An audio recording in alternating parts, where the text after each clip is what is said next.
Puntos. Bueno, con estas indicaciones dadas, adelante, doctor. Queda en el uso de la palabra. Ok, muchísimas gracias. ¿Qué tal? ¿Cómo están? ¿Qué tal, doctores? Bienvenidos. Mi agradecimiento a la institución CEPOCAP. Para mí es un gusto, es un honor estar nuevamente a través de lo que viene a ser aquí, básicamente, pues esta gran institución, como viene a ser CEPOCAP, que desarrolla grandes eventos a nivel nacional. Para mí un gusto estar con ustedes y en esta ocasión, pues para abordar una temática bastante interesante sobre la parte del derecho y la parte general. La parte general del derecho es bastante importante porque nos va a permitir saber, por ejemplo, desde la existencia de elementos de un delito. Diariamente sucede una serie de acontecimientos, pero no significa que de estos acontecimientos que se suscitan necesariamente nos encontramos ante la existencia de un hecho delictuoso. Diariamente existen varias denuncias que llegan naturalmente a sede, por ejemplo, del Ministerio Público y hay que desarrollar, como es natural, una labor de investigación. Hay que recabar los elementos de convicción de cargo y de descargo para que luego se pueda tomar una decisión, ya sea en este estadio de las diligencias preliminares o quizás en la etapa de formalización de investigación preparatoria. Por ejemplo, en el contexto de las diligencias preliminares, al término de la misma, el fiscal va a tener que tomar una decisión y la decisión que adopte el fiscal, ¿no? Al momento de concluir lo que vienen a ser las diligencias preliminares, es la emisión de una disposición que podría ser la formalización de la investigación preparatoria o el archivo de esta investigación, ¿no? Cualquiera de esas dos podrían ser esas decisiones. Bien se formaliza la investigación o bien se archiva la investigación. Y para ello va a tener que existir también lo que viene a ser una aplicación del contexto naturalmente de lo que viene a ser teoría del delito. Ya cuando el fiscal decidió una formalización de investigación preparatoria, porque ustedes saben que el fiscal también puede decidir formalizar una investigación y dentro de la formalización que es considerado como una etapa decisoria, el fiscal lo que va a hacer ahora es la emisión, evidentemente, primero de una conclusión de la investigación para luego dar pase a lo que son una serie de requerimientos que en el contexto procesal vienen a ser pues tres, ¿no? Tenemos los requerimientos de acusación, que cumplen una serie de exigencias establecidas en el marco del Código Procesal Penal, un requerimiento de sobreseguimiento, o en aquellos casos que son materia, por ejemplo, de investigación de aquellas fiscalías eh, supraprovinciales, ¿no? O incluso de criminalidad organizada, que se caracterizan por tener pluralidad de investigados, entonces posiblemente el requerimiento que se va a tener que formular es un requerimiento denominado requerimiento mixto. Ahora, durante todo ese estadio, vamos a tener que aplicar teoría del delito. Y precisamente vamos a empezar, pues, doctores, con ese análisis de la teoría del delito. Acá les muestro unas diapositivas, ustedes lo pueden observar, ¿no? Muy bien, para hablar básicamente de la teoría del delito. Empecemos rápidamente con lo siguiente. Siempre empecemos analizando los elementos de la teoría del delito. Muy bien, buenas noches, Ale, buenas noches, González, muy buenas noches, la doctora María Elena, Alemán, Analí, también buenas noches. Miren, como siempre yo les digo, el objetivo es que la clase sea interactiva, ¿no? No que sea un monólogo donde el docente solamente hable, sino que yo suelo formular una serie de preguntas para que evidentemente quienes están participando puedan responder a las interrogantes que yo voy a señalar. Entonces, lo primero que vamos a establecer, estimados amigos, es analizar los elementos de la teoría del delito. Entonces, vayamos a la parte general y les pregunto, a ver, estimados participantes, ¿cuántos elementos tiene la teoría del delito? Vamos, doctores, ustedes pueden participar uno a través del chat y luego ustedes tienen la opción de levantar la mano. Entonces, mi primera pregunta que yo les formulo es, ¿cuántos, no les digo cuáles, les digo cuántos elementos tiene la teoría del delito, ¿ah? O sea, muy bien, no les estoy diciendo cuáles, todavía no les pregunto cuáles son los elementos de la teoría del delito, lo que yo les estoy preguntando es cuántos vienen a ser los elementos de la teoría del delito. Y aquí tengo, por ejemplo, a Eric Guzmán que me dicen tres, algunos señalan cuatro. Ya, ok, muy bien. Tres, cuatro elementos, o cuatro elementos, cinco elementos. ¿Cuántos elementos, a ver, tiene la teoría del delito? Estamos hablando de parte general y estamos analizando los elementos, evidentemente, esta teoría del delito. Evelyn me dice cinco elementos. Ya, ok. A ver, aparte de Evelyn, doctores, acá en el Zoom ustedes son cerca de 70 participantes que se encuentran aquí y a quienes nos están viendo también a través de la plataforma de Cepocap y a quienes nos están viendo a través de estas transmisiones también. Lo que yo les estoy preguntando es cuántos elementos tiene la teoría del delito. Ahora, en realidad depende, claro, porque yo sé que algunos me dicen, profesor, tiene cinco elementos, profesor, tiene tres elementos, tiene dos elementos, tiene cuatro, por ahí alguien me puede decir hasta tiene seis elementos, siete elementos, 10, 20, 30 elementos, y yo no puedo desmentir naturalmente lo que establecen o lo que señalan, porque va a depender mucho del contexto que nosotros acabamos de analizar. Ustedes saben que existe una serie de teorías, incluso dentro de los contextos de los elementos de la teoría del delito, como vienen a ser las teorías bipartitas, las teorías tripartitas y las teorías pentapartitas, ¿no? Entonces, si yo analizo, por ejemplo, un contexto tripartita, ustedes saben que ahí no se empieza analizando lo que un común denominador es un elemento, sino que se empieza como parte de ese elemento y cuando hablamos de los otros dos es una fusión más bien de estos elementos, ¿no? Pero nuestro sistema procesal actual, o sea, nuestro sistema, nuestro código, mejor dicho, establece que nosotros tenemos un sistema pentapartita. ¿Ya? Ojo, mira con lo que les estoy señalando.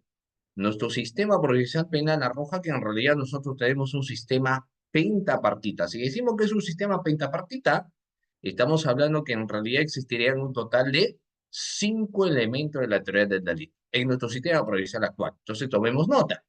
Nuestro sistema procesal penal no abraza el contexto bipartita, ni tampoco abraza el contexto tripartita, sino que nuestro sistema procesal penal es un sistema procesal penal pentapartita. Entonces, si hablamos de pentapartita, estamos estableciendo cinco elementos, una mano, ¿sí? Una mano, cinco elementos de la teoría del delito.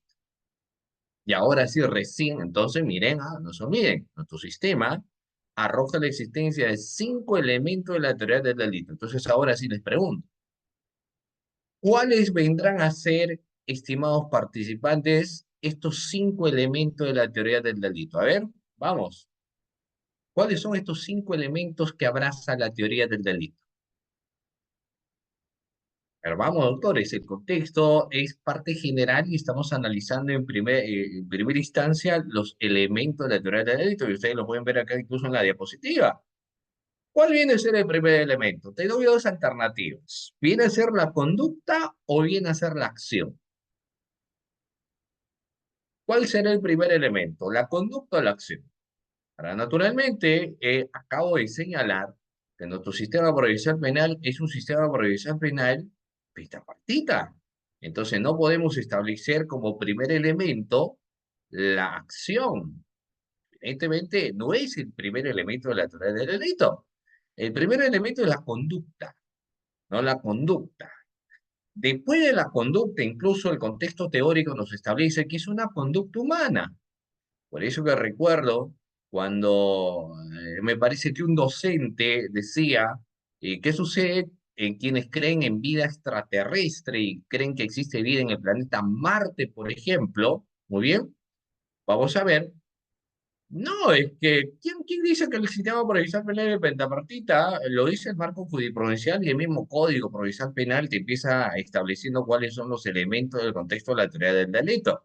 Las cuestiones de tripartita y en este caso, por ejemplo, bipartita están dentro del bagaje histórico. Entonces, en el sistema procesal penal tenemos pentapartita y ahí ingresa por lo que finalmente ahora lo vamos a definir, pues. Y eso van a ver cómo esto tiene eminentemente estas cuestiones teóricas, tienen una repercusión de carácter práctica, de carácter procesal. Entonces, el primer elemento, como les establezco, deviene en sí en lo que es la conducta. Y no es cualquier conducta. Yo les estaba explicando qué conducta tendrá que ser porque por ahí una docente o un docente a manera de ejemplificación decía, ¿Y qué sucede si existe vida en otro planeta, ¿no? Porque hay personas que creen en vida extraterrestre. Entonces esta persona dicen, ¿qué sucedería si, por ejemplo, existe vida en Marte? Entonces tenemos a los marcianos. Los marcianos llegan al planeta Tierra, entonces deciden exterminar a todos los infieles.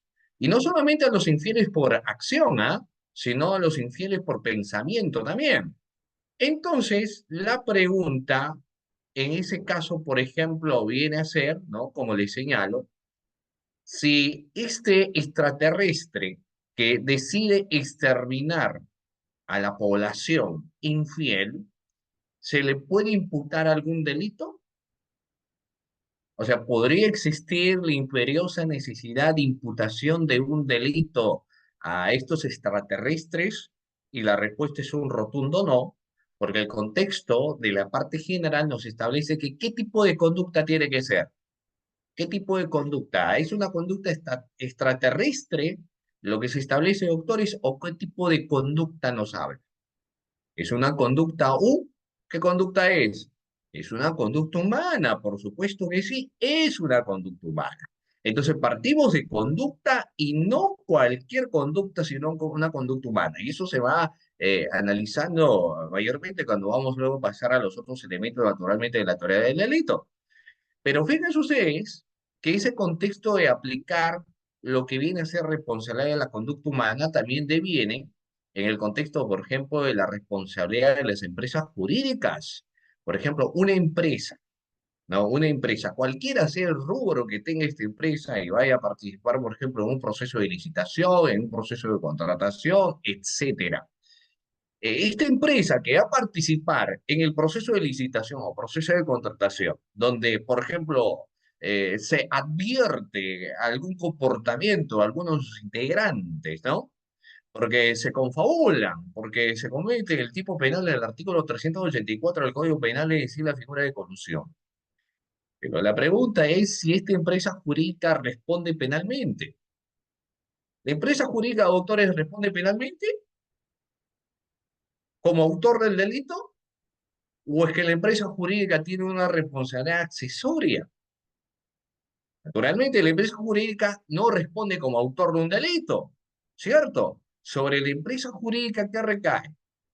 Obviamente, en la empresa jurídica lo que recae es una responsabilidad de carácter accesoria, desde la clausura de la empresa, la suspensión de la empresa, el pago del impuesto de la empresa, pero oiga, la empresa no tiene una responsabilidad como autor, porque sencillamente nos establece que para hablar del primer contexto, la teoría del delito, se establece que la conducta tiene que ser humana, ¿no? Doctores, después de ese elemento de la conducta, ingresa otro elemento que sigue a la conducta. Porque conductas pueden haber múltiples, pero no todas las conductas necesariamente tienen una relevancia de carácter penal. Entonces, para que exista una relevancia de carácter penal, esa conducta tiene que estar subsumida dentro del ordenamiento jurídico. O sea, tiene que estar subsumida dentro de lo que viene a ser el marco de la legalidad. Y ahí ingresa la pregunta. Si yo hablo de la subsunción, doctores, o si yo hablo que la conducta tiene que estar subsumido dentro de un ordenamiento jurídico, entonces la pregunta es, ¿de qué elemento de la teoría del delito estamos hablando? ¿Cuál será el otro elemento después de la conducta? Ojo, tengo la conducta como elemento. ¿Y cuál es el otro elemento aparte de la conducta? Muy bien, Rosell. Excelente, Rosell. Muy bien. Obviamente, en ese caso, lo que nosotros, pues, hablamos es del marco, por ejemplo, doctores, de lo que viene a ser la tipicidad, ¿no? Claro, hablamos del marco de la tipicidad. Y es que hablamos del marco de la tipicidad porque todo acontecimiento y toda conducta necesariamente tiene que estar subsumido dentro de lo que viene a ser el ordenamiento jurídico. Y dentro de la subsunción del ordenamiento jurídico, tiene que ir, bueno, en orden, pero dentro de ese contexto de orden es que eminentemente tiene que estar dentro del marco de la legalidad, ¿no? Porque, por ejemplo, vamos, si una persona, porque ustedes saben que los veedores ciudadanos, cuando hablamos de los veedores ciudadanos, hablamos de la población.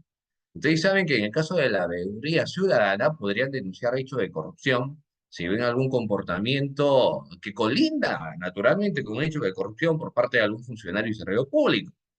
Pero ¿qué sucedería si los veedores ciudadanos dicen, por ejemplo, lo siguiente? A ver, van a las fiscalías especializadas en delitos de corrupción de funcionarios, se entrevistan con el fiscal y le dicen, señor fiscal, quiero denunciar al alcalde. Entonces, naturalmente le dicen, muy bien, quiere denunciar al alcalde, pero ¿por qué? "No, lo que pasa es que el alcalde es un corrupto". Ah, ya, ok, si me dice que es un corrupto, tendría que haber y tendríamos que evidenciar algún comportamiento de corrupción. Dígame qué comportamiento de corrupción tiene esta persona, ¿no? Lo que pasa es que él es un creído. Entonces tú le saludas al alcalde y no te responde.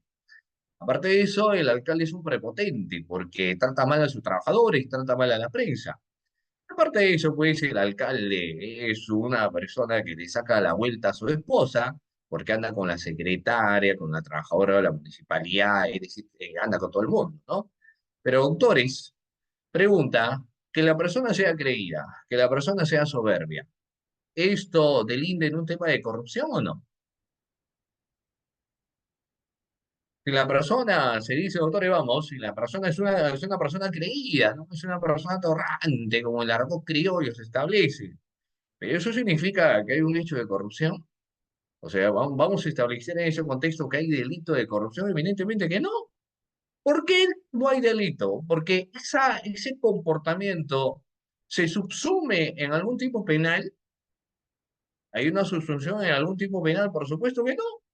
No se subsume ningún tipo penal. Entonces, si esto se establece de esa manera, esa conducta pues deviene ser una conducta típica. Claro, muy bien, como me dice la doctora Shirley, no tiene ningún tipo de relevancia jurídica. Ahora, ¿puede tener algún otro tipo de relevancia o no? Posiblemente. ¿Qué tipo de relevancia podría tener? No sé, una relevancia ética, ¿no? Hasta por ahí, posiblemente una relevancia administrativa. Claro, porque como me dice Rosemary, podríamos estar hablando en un contexto de moralidad, ¿no? Pero finalmente el contexto de moralidad, dentro de las perspectivas de la práctica de valores, no tiene nada que ver sobre el contexto de que esos comportamientos necesariamente sean considerados como delito, ¿no? En lo absoluto. El contexto de la moralidad son totalmente diferentes o la práctica de valores. Si la persona no practica valores, no necesariamente significa que es un delincuente, ¿no? Pues una persona con falta de valores, pero que no necesariamente colinda con un hecho que colinda, pues, en este caso, con un tema de responsabilidad de carácter penal. Ahora, en el contexto de que sea infiel a su esposa, entonces podemos tener el contexto del adulterio, o podríamos tener, si existe una causal, si el alcalde está casado, entonces podría existir una causal posiblemente de divorcio. Pero de ninguna manera va a tener esto una relevancia evidentemente de carácter penal. Entonces, fíjense ustedes que en el contexto de la tipicidad, toda conducta existente necesariamente tiene, para que podamos llegar finalmente a analizar el contexto del delito, tiene que estar subsumido dentro de lo que viene a ser el ordenamiento jurídico, para decir naturalmente que la conducta es típica, ¿no? Ahora vayamos a lo siguiente. Si yo tengo el primer elemento, que es la conducta, luego tengo la tipicidad, pregunta, ¿cuál es el otro elemento existente también en la teoría del delito? Ojo, como les estoy estableciéndote. Conducta, hablamos de la tipicidad, ¿no? Pero ¿cuál vendrá a ser, por doctores, el otro elemento que también encontramos dentro de los contextos establecidos en el marco, pues, de los elementos de la teoría del delito? ¿De qué estamos hablando, doctores? Muy bien, como lo establecen. Estamos hablando naturalmente de lo que viene a ser la antijuricidad. ¿No? ¿Y qué es la antijuricidad? La antijuricidad, pues, doctores, no es otra cosa que el conocimiento de lo ilícito. O sea, nosotros decimos que es antijurídico porque es un comportamiento que va contrario a norma. Por ejemplo, matar va contrario a norma, robar es un comportamiento que va contrario a la norma, hurtar es un comportamiento que va contrario a la norma, los delitos, quien comete delito contra la libertad sexual realiza conductas que van contrario a la norma. Entonces, en el contexto de realización del hecho, la antijuricidad es el conocimiento, ¿de acuerdo? Es el conocimiento del ilícito. Ahora, ustedes pueden hacer sus preguntas, ¿ah? Estamos hablando del contexto de los elementos de la teoría del delito aplicados en el contexto del sistema procesal penal. Hay una pregunta que me hace Rosel, que me parece bastante interesante, porque Rosel me dice, ¿antijuricidad o antijuricidad? A ver, a ver, juridicidad. No, es el primero, pues, antijuricidad. No, la antijuricidad es el tema. Lo otro no es lo correcto en la forma, por ejemplo, de la transcripción que puede hacerse, ¿no? En los contextos de redacción. En realidad, el término es antijuricidad, es lo antijurídico, y lo antijurídico es lo contrario. Pero el análisis de la antijuricidad, que hoy día tiene su propio análisis de contexto, nos trae lo que se denomina como causas de justificación. Ojo, miren que el plano de la antijuricidad nos trae, como les vuelvo a mencionar, los temas de la causa de justificación. Por ejemplo, voy a establecer los siguientes autores. Toda lesión, aún bien, los eximientes de responsabilidad, bueno, lo que pasa es que los eximientes de responsabilidad es diferente al tema de las causas de justificación. En el caso de un eximiente de responsabilidad que podría recaer cuando la persona eminentemente tendrá un reproche de carácter penal, pero esto podría ser porque es una persona que, por ejemplo, escucha voces, ¿no? Entonces, se establece, por ejemplo, que hay personas que escuchan voces. Existen personas que escuchan voces, ¿no? Y las voces le dicen, por ejemplo, extermina a todos los violadores, o mata a todos los violadores. Y la persona señala que tiene revelaciones en su sueño donde le dice que tiene que matar pues, a todos los violadores. Entonces empieza a matar a quienes habrían cometido estos delitos contra la libertad sexual. Y cuando lo detienen, le dicen, vamos a ver cuál es el móvil, ¿por qué usted mata, no? Y él dice, no, lo que pasa es que yo soy un enviado. A mí me han enviado para eliminar a los violadores. Yo escucho voces, yo cumplo órdenes. ¿De quién? Órdenes supremas. Entonces la pregunta es, ¿esta persona merece ir a la cárcel o a un centro de salud mental? Si tú fueras juez, ¿a dónde lo envías, estimado participante? ¿A una cárcel o a un centro de salud mental? ¿Dónde lo enviarías? ¿A quiénes lo enviarían a la cárcel? No lo sé, ¿no? ¿Quién me dice, no, yo lo envío, pues en este caso a la cárcel? No, pero esta es una persona que está escuchando voces. Si escucha voces, no lo vas a enviar a la cárcel. Tendrás que enviarle, en este caso, a un centro de salud mental para que esta persona se pueda atender, hay que ver qué es lo que tiene, qué alteración, ¿no? Sufre esta persona para que en base a ello se pueda trabajar y se pueda ver finalmente qué se hace. Pero no será la cárcel el lugar donde hay que llevarla naturalmente, o hay que llevarlo naturalmente, ¿no? Entonces, fíjense ustedes que las cuestiones de cimiento de responsabilidad son diferentes. En cambio, las causas de justificación, lo que se establece una causa de justificación es que no importa que tú lesiones un bien jurídico tutelado, pero no serás responsable penalmente. Y uno dice, pero ¿cómo es esto posible? Si finalmente el derecho penal precisamente reprime las conductas de aquellas personas que generan una lesión a un bien jurídico tutelado, ¿no? Por ejemplo, quien mata, obviamente va a tener una responsabilidad penal porque el bien jurídico tutelado es la vida humana independiente.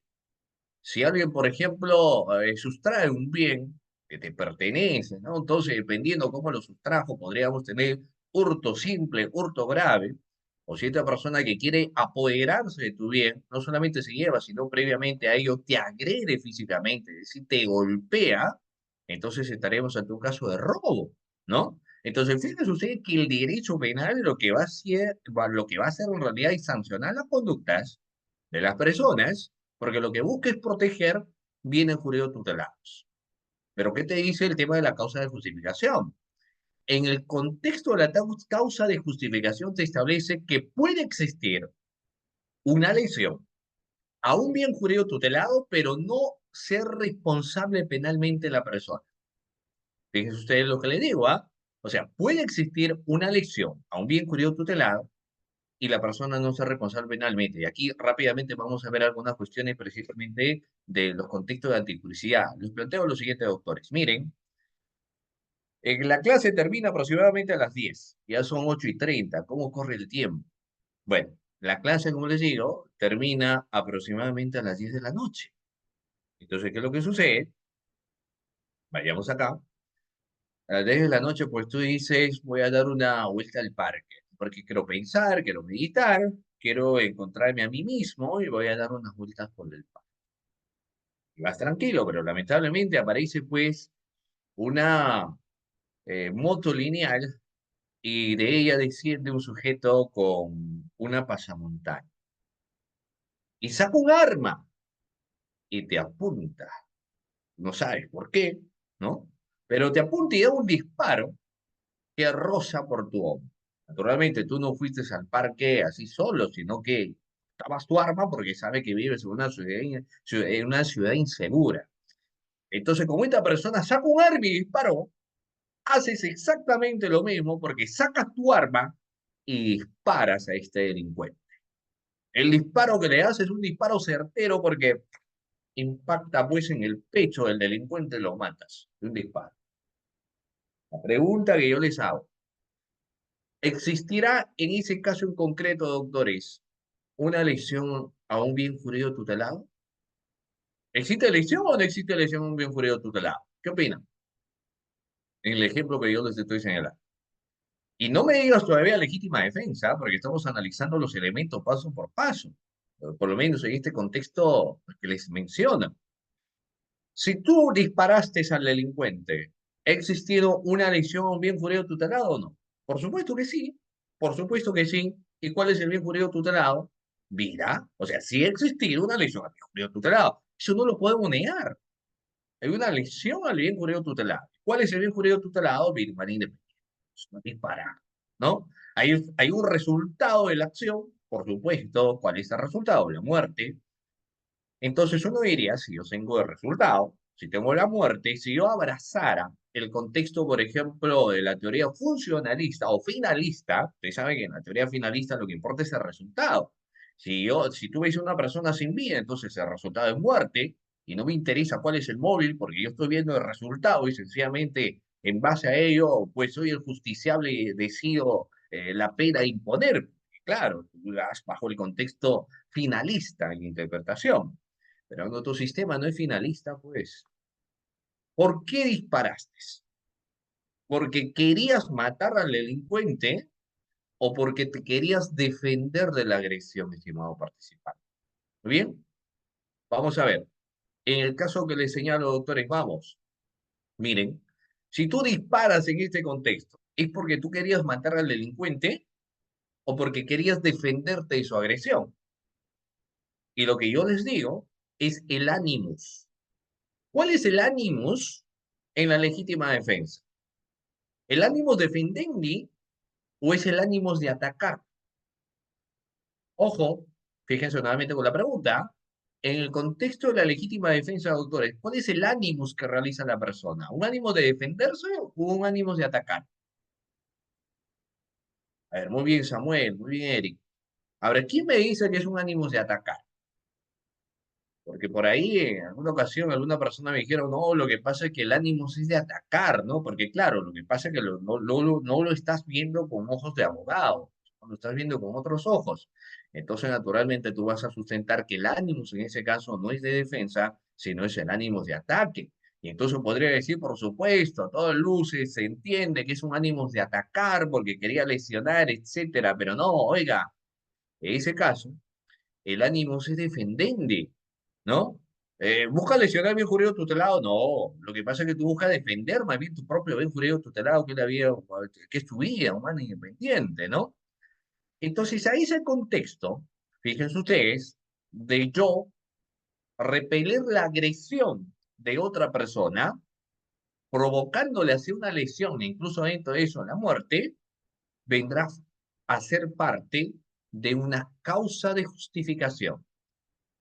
Es una causa de justificación. Y la pregunta es, ¿cómo se denomina aquella causa de justificación en la cual tú repeles la agresión de un tercero? ¿Cómo se denomina, doctores? Empieza con la L.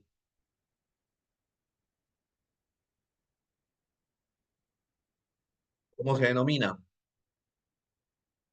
Claro, estamos ante el contexto de la legítima defensa, ¿cierto? ¿Cuántos de nosotros no escuchado pues hablar de la legítima defensa?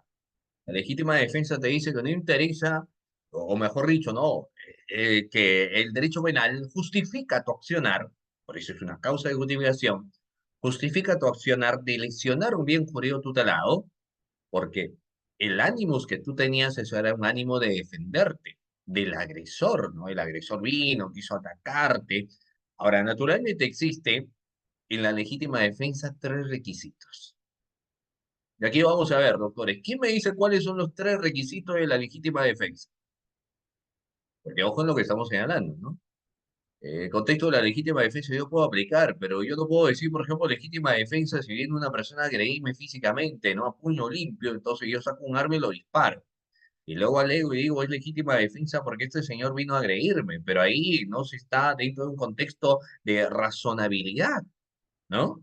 O si la persona, por ejemplo, me acaba de robar, ¿cierto? Me acaba de dar con el revólver o la pistola un golpe en la cabeza y se está yendo, está de espalda, y yo aprovecho yo para agarrar un cuchillo, pues, y sentarle en el pecho, ¿no? Entonces no se puede dar, ¿ya? Ese contexto nos establece que existen tres requisitos para poder arguir, para poder manifestar que nos encontramos ante un contexto de la legitimidad. ¿Cuál es el primer requisito? Que mi bien jurídico tutelado está puesto en peligro, pues, ¿no? O sea, si yo, por ejemplo, veo realmente que mi bien jurídico tutelado, es decir, mi vida, mi integridad, está en peligro. Ahora, dos, que tiene que ser de manera inmediata y de forma racional. Es decir, por ejemplo, yo no podría arguir legítima defensa en el siguiente caso. O sí, a ver, vamos a ver. Viene el delincuente y el delincuente me golpea. Es más, sacó un arma, puso cortante y me dio un corte pues en los brazos, este delincuente y se va. ¿Se va? Sí, se va, ¿no? Y luego yo voy a mi casa, sé dónde está el delincuente, saco un arma y lo busco, lo disparo. La pregunta es, ¿ahí yo podré arguir legítima defensa o no? No, por supuesto. Claro, no puedo arguir legítima defensa. ¿Pero por qué no puedo arguir legítima defensa? Podría ser, no sé yo, es más, ni siquiera emoción violenta, ¿no? Ya lo voy planificando. Pero para que sea legítima defensa, el accionar también tiene que ser de forma inmediata. O sea, no solamente tiene que ser la agresión directa hacia mi persona o a un tercero, sino que tiene que ser inmediata.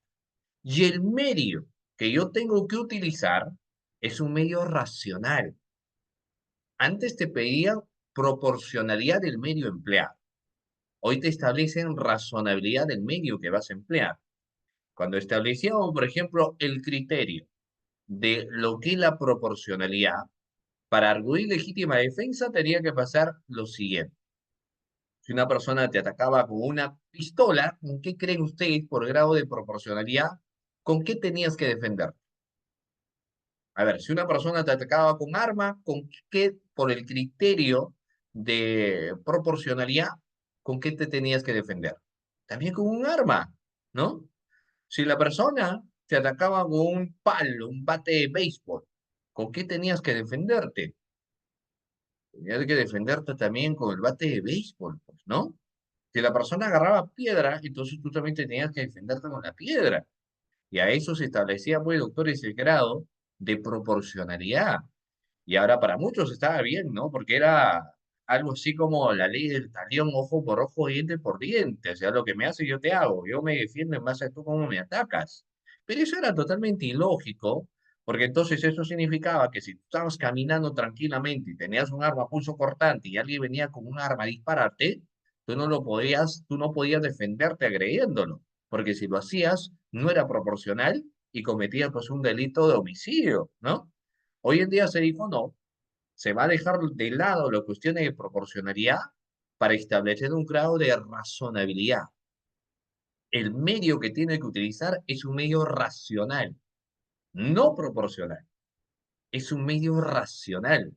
Es decir, por eso es que los otros elementos también se tienen que dar, ¿no? Y por último, nos establece como requisito del contexto de la legítima defensa de que quien arguye o quien señala legítima defensa no tiene que provocar. Y acá le voy a contar un ejemplo, porque fíjense lo que le estoy diciendo. Quien alega legítima defensa no tiene que provocar. Esto es un caso que se había dado. ¿Qué es lo que había pasado? Les comento. Acá tenía la historia fue de Pepito y José. Es lo que había pasado en el caso concreto. Lo que pasa es que Pepito le había prestado pues 10.000 soles a José. Era su amigo. Le dijo, bueno. estoy necesitando. Entonces Pepito le dijo, toma 10.000 soles. José dijo, muchísimas gracias, voy a tener tus 10.000 soles. Pero lo que sucedió lamentablemente es que José no le devolvía los 10.000 soles a Pepito. Y Pepito cada vez que iba a cobrarle, José decía, yo no tengo, pues, ¿no? Y se amparaba en el marco de la Constitución que establece que para deuda no hay cárcel. Entonces él decía, denúnciame, pues, denúnciame, no te voy a pagar. La gota que derrama el vaso es que Pepito luego recibe una mala noticia que su madre está enferma. Su madre tiene cáncer, entonces tiene que pasar la quimioterapia, esto es costosa y no tiene el dinero suficiente, así que lo que pide, porque eso corresponda, que José le tiene que dar los 10.000 soles que le ha prestado. Pero José le dice, no, yo no tengo, no te voy a dar, denuncia, pues denuncia. Entonces, eso hace que Pepito se enfurezca y va a su casa. Personalmente le dice lo siguiente, miren, ¿sabe qué? ¿Cómo es? ¿Cuándo me vas a pagar los 10.000 soles? Estoy viniendo a tu casa. Y Pepito le dice, "No, yo no te voy a pagar absolutamente nada. Como José estaba, como Pepito estaba cargado, ¿no? Y aparte su mamá estaba mal, entonces sin pensarlo dos veces le da un puñetazo, pues, a José. ¿Qué es lo que hace José? Agarra un cuchillo de cocina y se va en contra de Pepito. ¿Qué es lo que hace Pepito? Saca un arma y dispara. Dos disparos le da, ¿no? Porque claro, José se iba con todo para atacarlo. Y Pepito sacó el arma y lo disparó. Alternativas. ¿Pepito podría alegar legítima defensa o no? ¿Qué opinan? ¿Pepito podría decir, yo actué bajo el imperio de la legítima defensa? ¿Qué opinan?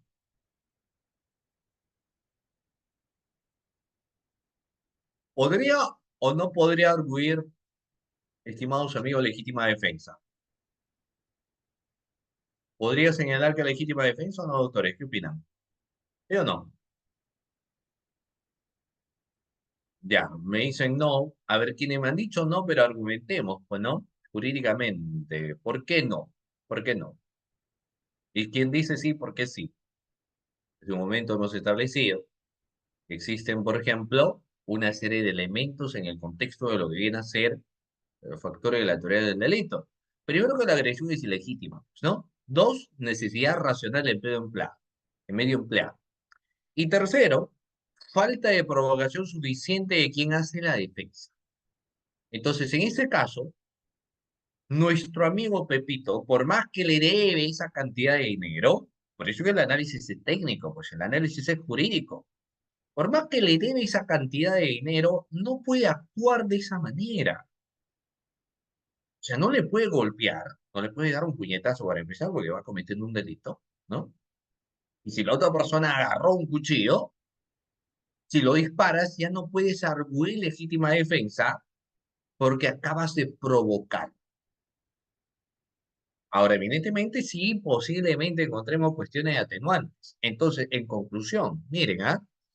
Para que se establezca el criterio de legítima defensa, tiene que cumplirse estos tres requisitos de la legítima defensa: agresión ilegítima, necesidad racional del medio empleado, falta de probación suficiente de quien realiza la defensa. Si se cumplen estos tres requisitos de esta causa de justificación, nos encontraremos precisamente ante una causa de justificación perfecta. Y si existe una causa de justificación perfecta, esta sí es una eximente de responsabilidad. Si establezco eximente de responsabilidad, entonces no existe ningún tipo de pena en esta persona que se le va a poder imponer porque actuó bajo el imperio de una causa de justificación, que en el que en el caso concreto es una legítima defensa. Pero ¿qué sucede si solamente se cumple uno? ¿Qué sucede solamente si se cumple dos? Es una causa de justificación también, pero el derecho penal parte general te establece que es una causa de justificación imperfecta.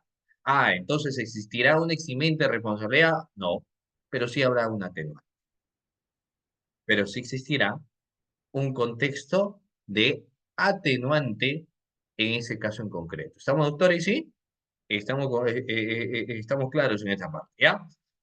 Último ejemplo, porque también tenemos que analizar la culpabilidad y otros elementos más. yo tengo acá, y me van a decir qué causa de justificación podría ser, ¿ah? Miren, yo tengo a un mismo ejemplo, nuevamente cito pues a Pepito, ¿no? Pero yo suelo poner mucho a Pepito de ejemplo, por si acaso en la clase alguno de ustedes se llama Pepe, ¿no? Ustedes, a los José le dicen Pepe, ¿no? ¿Hay un Pepe en clase? ¿Ninguno? ¿Ok? Mira, entonces vamos de frente con el tema de Pepe. ¿Pues qué pasa con Pepe? Lo que pasa es que mi estimado amigo Pepe se va a un barrio bastante pícaro, un barrio bastante caliente, ¿no? Entonces Pepe está andando, está caminando por ahí, ¿no? Fue al parecer a visitar y de repente, pues, fíjense ustedes, ¿no? Lo que sucedió es lo siguiente. Pepe ve a un adolescente que está sentado, un niño, un adolescente que se encuentra sentado, pues, doctores, y saben ustedes lo que hace Pepe. El adolescente faltoso le insulta a Pepe, ¿no? Le insulta, le dice una grosería. Pepe evidentemente esta situación lo toma mal, ¿de acuerdo? Lo toma mal y lo que decide es tomar en ese caso la justicia por sus manos. Y se va a tomar la justicia por sus manos, lo que hace, por ejemplo, es insultarle a este adolescente. Pero insultar a un adolescente en un barrio que no es tuyo, un gravísimo error, porque aparecen pues los miembros de la pandilla y empiezan a perseguir con palos, con piedra, con cuchillo, con todo lo que se encuentra a Pepe. ¿Qué es lo que hace Pepe? Pepe emprende una veloz carrera para que estos delincuentes no lo atrapen, ¿no? Los delincuentes dicen, te vamos a pegar, te vamos a matar, te vamos a hacer tu pacamaro, te vamos a tratar de esta forma. Entonces él va corriendo, va corriendo, va corriendo. Y acá, pues, los miembros de la pandilla a su atrás ya lo van alcanzando. Entonces él observa una tienda y dentro de la tienda había una motocicleta. Entonces Pepito ingresa a la tienda, se sube a la motocicleta y ¡rum! Se va del lugar.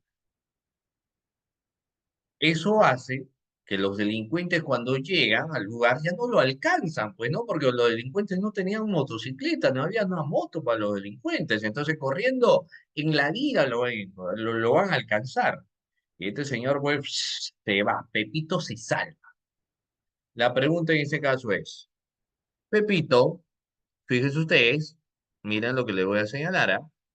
Pepito, este, ¿será autor de algún delito o no? ¿Qué opinan? ¿Qué hizo Pepito? Al llevarse la moto que no le pertenece, ¿habrá cometido un delito o no? O me rectifico, al llevarse la moto, ¿lesionó algún bien jurídico tutelado? ¿Habrá lesionado algún bien jurídico tutelado? Por supuesto. ¿Qué bien jurídico tutelado lesionó? El patrimonio, pues. Claro, porque se llevó la moto. Entonces, el bien jurídico tutelado lesionado es el patrimonio. Entonces uno dice, ¡Eureka!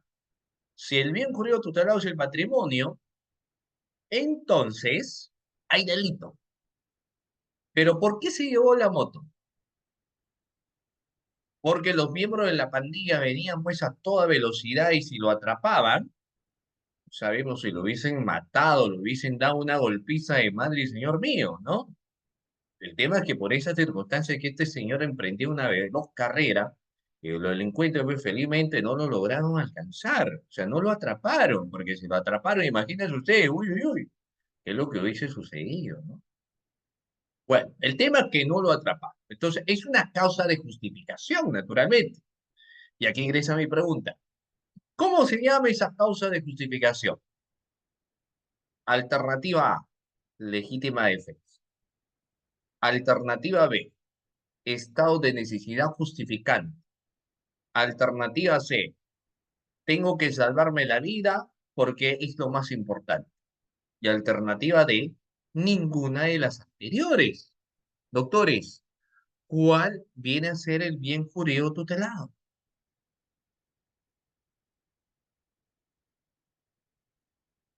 Claro, muy bien, doctores. Muy bien. Claro, hay alguien que me dijo, alguien que ha comentado, y el comentario que ha realizado es bastante interesante, ¿no? Porque estamos ante un estado de necesidad justificante, ¿ya? Un estado de necesidad justificante. Pero alguien me dice, pero profesor, ¿no podría ser mínimo insuperable? Porque ustedes saben que el contexto del miedo insuperable también puede haber una causa, puede haber un eximente de responsabilidad, ¿ah? ¿Han escuchado ustedes hablar, doctores, de miedo insuperable o no? A ver, pregunta, ¿han escuchado hablar del miedo insuperable? ¿Cuándo una persona se encuentra envuelta en el texto, en el contexto del miedo insuperable? Vamos a ver, mire. Primero vayamos al estado de necesidad justificante. Vean ustedes qué es lo que sucede en el estado de necesidad justificante. Se ponderan los bienes jurídicos tutelados. El estado de necesidad justificante establece que los bienes jurídicos tutelados no devienen a ser del mismo valor. Se entiende que el bien jurídico tutelado vida es diferente al bien jurídico tutelado patrimonio, por ejemplo. Y el bien jurídico tutelado correcta administración pública es distinto al bien jurídico tutelado que podría ser salud pública, ¿no? O sea, nos establece que los bienes jurídicos tutelados no son del mismo rango. Los bienes jurídicos tutelados son diferentes y por ende existe bienes jurídicos tutelados con mayor valor. Si tienes el patrimonio, tienes la vida, se entiende de que la vida es el bien jurídico tutelado con mayor valor. Y evidentemente el bien jurídico tutelado con menor valor vendrá a ser el patrimonio. Por supuesto que sí, ¿no? En el ejemplo que les he señalado, ¿por qué no hay responsabilidad por el delito contra el patrimonio a esta persona que se subió a la moto y se fue del lugar? Porque de por medio estaba su integridad, porque de por medio incluso estaba su vida.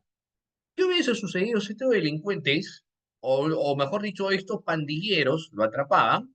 Pues seguramente lo mataban.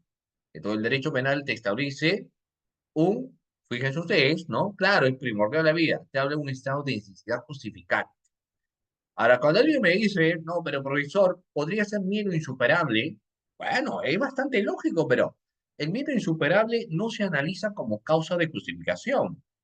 El miedo insuperable se analiza como contexto de causa de inimputabilidad. Mucho cuidado, ¿no? Mucho cuidado. Es decir, cuando nosotros analizamos, fíjense ustedes, ¿ya? La culpabilidad, recién podemos analizar miedo insuperable. Pero me voy a adelantar. Cuando estamos ante un miedo insuperable, siempre va en base al hombre promedio. ¿Qué es el hombre promedio? El común denominador de las personas. Por ejemplo, vamos a lo siguiente. Ejemplo, artículo 170 del Código Penal. A ver, a mí siempre me gusta señalar el tema del código, ¿no? A ver, el artículo 170, ¿de qué delito me habla? ¿Cuál es el delito, doctor, en el artículo 170? Es un delito contra la libertad sexual, considerado para muchos el delito contra la libertad sexual mucho más rigurosa que todo lo demás. Estoy hablando del delito de violación, ¿no? Vamos a ver el contexto. Y yo te pongo el caso, ¿ah? Imagínense ustedes, obviamente esperemos que nunca suceda, ¿no? Pero imagínense ustedes, doctores, que un compañero de la universidad, su mejor amigo del nido, de la primaria, de la secundaria, le dice, hoy ¿sabe qué? Ese fin de semana hay que ir a mi casa para ver película, para compartir un poco. Y bueno, jugamos luego la yenca y jugamos un poco de casino, ¿no? Entonces tú le dices, ya, no hay ningún problema, te acompaño. ¿Qué hora? Este sábado a las 10 de la mañana. Tú vas y de repente cuando estás jugando te dice, te sirve un poco de vino. Ah, un poco de vino, sierva. Se estás tomando ahí y de repente él te insinúa para tener relaciones. Entonces te dice, oiga, ¿qué pasó, no? ¿Qué pasó? O sea, no quiero absolutamente nada contigo, solamente eres mi amigo, te veo como un amigo nada más. Entonces, tu compañero del colegio lo que hace es sacar un arma y rompe una botella. ¡Pum! Rompe la botella de vino y te dice, ven, si no obedeces a lo que yo deseo, y si tú gritas, te voy a cortar la cara, obviamente con el pico de botella. O si no, agarro este arma que tiene silenciador y si te disparo, nadie se va a enterar. Y luego tu cadáver lo voy a poner en una bolsa y lo voy a aventar ahí en el mar.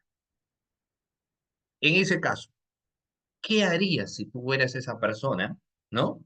Que quieran atentar contra tu libertad sexual. Te dejas matar, alternativa A. Te dejas matar, alternativa B. Te dejas herir, alternativa C. Bueno, en este caso aceptas, ¿no? Tener acceso carnal con él, pero mucho cuidado con esa palabra acceso, mejor dicho, ya no tiene remedio. O alternativa D, pues en este caso intentas enfrentarlo. ¿Qué es lo que harías?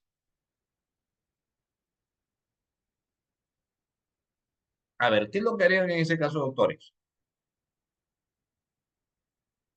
Te enfrentas al agresor, tiene un arma. A ver, ¿qué harían? A ver, sinceramente. Obviamente, este es un caso hipotético, ¿no? Pero no sé si alguno de ustedes alguna vez les han robado con arma, se les han apuntado el arma o les han apuntado el cuchillo, ¿no? O alguno de ustedes, por ejemplo, por ahí les han roto un pico de botella y les han amenazado con este pico de botella. Entonces, ¿qué es lo que va a ingerir en la persona? Un temor, un miedo, ¿correcto? Eso va a ser producto de un miedo insuperable. Claro. Entonces, ¿qué pasaría, por ejemplo, si alguien te amenaza con matarte? Te dice, si tú no empujas a la ancianita o si tú no robas, yo te disparo. Entonces, obviamente, tú vas a cometer ese delito producto de un miedo insuperable. O si alguien, por ejemplo, lanza un coche bomba a manera de advertencia en tu casa y luego te dice, mira, tú tienes que acompañarnos a robar a tal lugar, entonces tú lo haces, estás bajo el imperio del miedo insuperable, ¿no? Entonces el contexto del miedo insuperable nos habla de, pero ojo, el miedo insuperable no se analiza jamás bajo el criterio de una causa de justificación, sino que el miedo insuperable es un análisis que va dentro del contexto del parámetro de la culpabilidad. Si voy a analizar contexto de culpabilidad, ahí se recién yo podría establecer el criterio de lo que viene a ser naturalmente pues un contexto de miedo insuperable, ¿ya? O sea, hay que tener en cuenta eso también, estimados participantes, ¿de acuerdo? Muy bien, sigamos. Ya después de la antijuricidad, porque existen otras causas de justificación más. Por ejemplo, pregunta, doctores, ¿qué otras causas de justificación más establece nuestro ordenamiento jurídico? ¿Cuáles son las otras causas de justificación más que establece nuestro ordenamiento jurídico, doctores? A ver, vamos. No, ser menor de edad no es una causa de justificación, ¿ah? Por ejemplo, ¿qué causa de justificación contempla nuestro ordenamiento jurídico, doctores? Ya, tenemos la legítima defensa, tenemos el estado de necesidad justificante, tenemos el consentimiento. ¿Qué más tenemos? Obrar bajo el ejercicio legítimo de un derecho, ¿no? Tenemos el principio de confianza también, ¿ya? Estos vienen a ser causas de justificación. ¿Ok? Muy bien.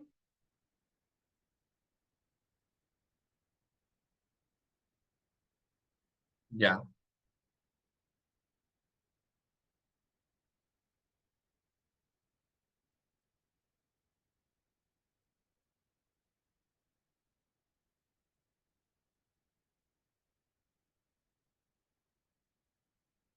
ya,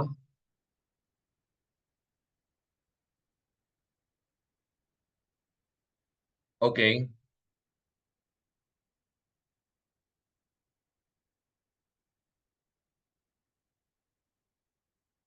ok, muy bien. Perfecto, doctores, muy bien. No, error de tipo no. Ok, doctores, vayamos a lo siguiente. Vamos a analizar el siguiente contexto, ¿ya? Y que como les digo, bueno, es un criterio, contexto que naturalmente debemos tener en cuenta. Ok, muy bien, vayamos. Vayamos al criterio de lo siguiente. Ok, muy bien, doctores, hemos llegado a las 9 de la noche y voy a pues ver, mira, es temprano todavía, ustedes acá en el Zoom. Quienes están viendo son cerca de 75 personas, pero quienes estos son, son cerca de 100 personas. Entonces, doctores, vamos a ver quiénes están atentos a la clase, ¿no? Y vamos a invitarle pues a ustedes que puedan encender su cámara. A ver, todos los que están presentes en la sesión de clase, doctores, enciendan su cámara. Vamos a ver quiénes enciendan. Allá el doctor Johnny, muy bien, bastante participativo siempre el doctor Johnny. Veo a la doctora Lidia, un saludo para la doctora Lidia. El doctor Tito Ríos también ahí presente, el doctor Gonzalo, Rosel, ¿no? La doctora Rosel. La doctora Pérez Chahuaca, ¿no? Sí, muy bien. A ver, ¿quiénes más están, doctores? Iván Franklin también se encuentra. Chillón Terán también se encuentra aquí en la... ¿Qué tal? ¿Cómo está? Cajamarca, ¿no? Cajamarca, muy bien. Saluda a Cajamarca. Qué bonito. Espero que tenga la oportunidad nuevamente de regresar pues a esta hermosa ciudad como viene ser Cajamarca, ¿no? El doctor Tito también se encuentra ahí, el doctor Villarreal, el doctor Jorge, la doctora Betsabel, el doctor Harold, la doctora María Dolores también acaba de conectarse, ¿de acuerdo? ¿Quién más a ver está bien en esta sesión de clase, doctores? Paso para verlos también, ¿no? Porque ustedes saben que cuando no están ahí, el docente está hablando, pues está hablando y al final, lamentablemente, nadie te ve, nadie te dice nada. Entonces, eso es un problema, ¿no? Porque uno no sabe, pues, a quién está hablando, pero cuando vamos teniendo participación de cada uno de ustedes, ahí es diferente, ¿no? Muy bien, veo a la otra Yanni también, ahí me parece que se va conectando, que están ustedes presentes. También aprovecho para preguntarles de qué parte, pues, de nuestro hermoso Perú están conectados, doctores, en esta sesión de clase. A ver, van señalando de qué parte de nuestro hermoso Perú se encuentran conectados, pues, en esta sesión de clase. A ver, vamos, doctores, vamos, ok. Bien, hay muchas personas que se encuentran, en este caso, hay que tener en cuenta. Muy bien, ok,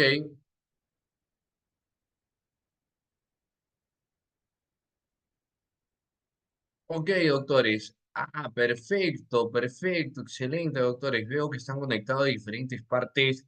A ver, tengo de Apurímac, ok, de Apurímac, John Salazar, ¿no? Desde la ciudad de Piura, también. Pasco, Jefferson, Puno, Magna de la ciudad del Lago, Titicaca, ¿no? Bien, ¿quiénes más están conectados acá? De Ayacucho, a ver, yo tengo acá a Gianni de Lima, Daniel de Huánuco, María Elena, ¿explicación me dice? Acá tengo a Liliana de Chosica, María Elena de Lambayeque, Tito de Cajamarca, también Tito de Cajamarca, Johnny de Lima Miraflores, Rosel de Apurímac, Verónica de Chiclayo, Casanova de Trujillo, Jorge de Acucho, de Chachapoyas Amazonas, Samuel de Piura, Anaí de Chincha, de Chiclayo, Lidia, Santiago Escopela, Libertad, Juana Rodríguez, Damaris Ferreñafe, bien, Salvador, Virginia, Betsabé Santanita, ¿qué tal? César de Tarma, ¿no? Correcto, muy bien, doctores. Estos materiales igual ustedes lo van a tener, pero para quienes lo piden también, yo les puedo dejar acá mi número de WhatsApp. Acá les estoy dejando mi número de WhatsApp, ustedes lo tienen, que es el 997 588013. Ahí ustedes lo pueden tener, 997 588013. Y usted me dice, profe, envía pues quizás aparte de la positiva de la teoría del delito, podemos darles también la teoría del intercriminis, por ejemplo, ¿no? Que finalmente es una teoría también bastante, es una teoría bastante interesante, ¿ya? Muy bien, doctores. Vamos a continuar con la clase. Vamos a continuar con la clase. Ahora sí, gracias a quienes han encendido su cámara, ¿ya? Quienes han encendido su cámara. De igual forma, ustedes saben que pueden seguir a través del Instagram como Sergio Chávez Manduro también, ¿de acuerdo? Muy bien, doctores. Continuamos. Ya son 9:06. Vamos a hacer el tiempo, ¿no? Oficialmente el verano, creo que hoy estamos 18, ¿no? El 20 me parece que ya oficialmente se va el verano. Ya vamos a empezar pues otra estación. Esperemos que esta estación en el trimestre, semestre que venga, sea eminentemente mejor que vino a ser, pues, este verano bastante caluroso, ¿no? Bueno, doctores, sigamos. Entonces, estábamos hablando que el tercer elemento es la anticuriosidad y luego la culpabilidad. Pero, doctores, acá, por ejemplo, en la diapositiva yo le he mostrado conducta típica antijurídico culpable. Pero, ¿cuál será el otro elemento que yo me olvido? A ver, doctores, ¿cuál es el otro elemento que yo me voy a olvidar? ¿Cuál será? ¿Qué falta, doctora? Ahí falta un elemento más. O sea, conducta típica antijurídico culpable, pero ¿cuál es el otro elemento que falta? Muy bien, Jani, muy bien, Virginia, ¿no? Muy bien, Abel, excelente.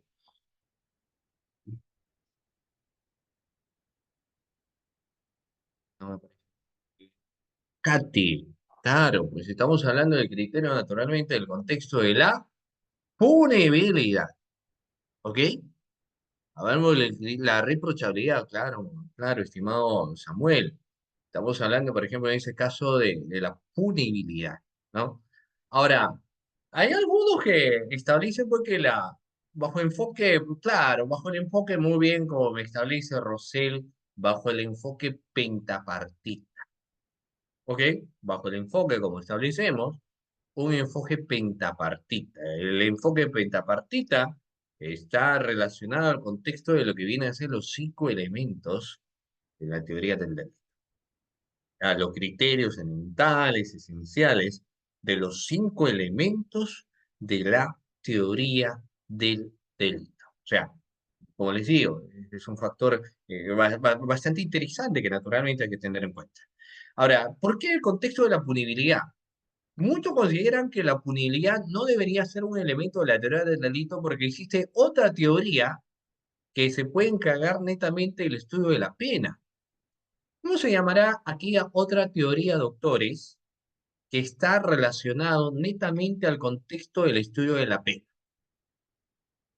¿Cómo creen que se denomina, doctores, aquella teoría que está relacionada con exclusividad al contexto de la pena? La teoría, ¿qué teoría? La teoría de la pena.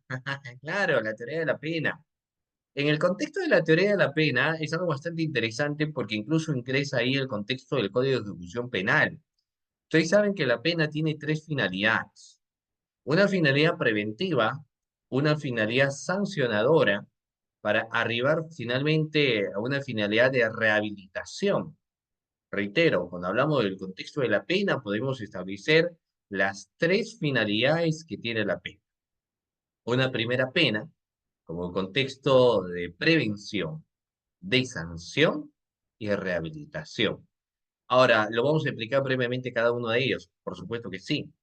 Por ejemplo, en el caso de la pena preventiva, lo que establece es que a través del marco punitivo que se establece a cualquier delito, debería ser suficiente para que la persona diga, yo ya no cometo el delito. O sea, por ejemplo, el feminicidio, ¿cuál es la máxima pena que encontramos en el feminicidio? Artículo 108b del Código Penal. Encontramos cadena perpetua, doctores. En sicariato, ¿qué encontramos? En sicariato también encontramos la máxima pena, que es cadena perpetua, ¿no?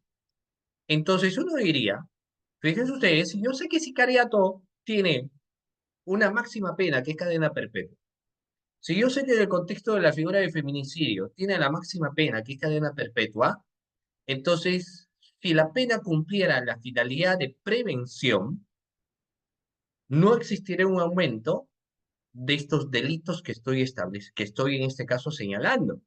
Pero doctores, en honor a la verdad, en los últimos tiempos, ¿se ha incrementado el delito de feminicidio o no?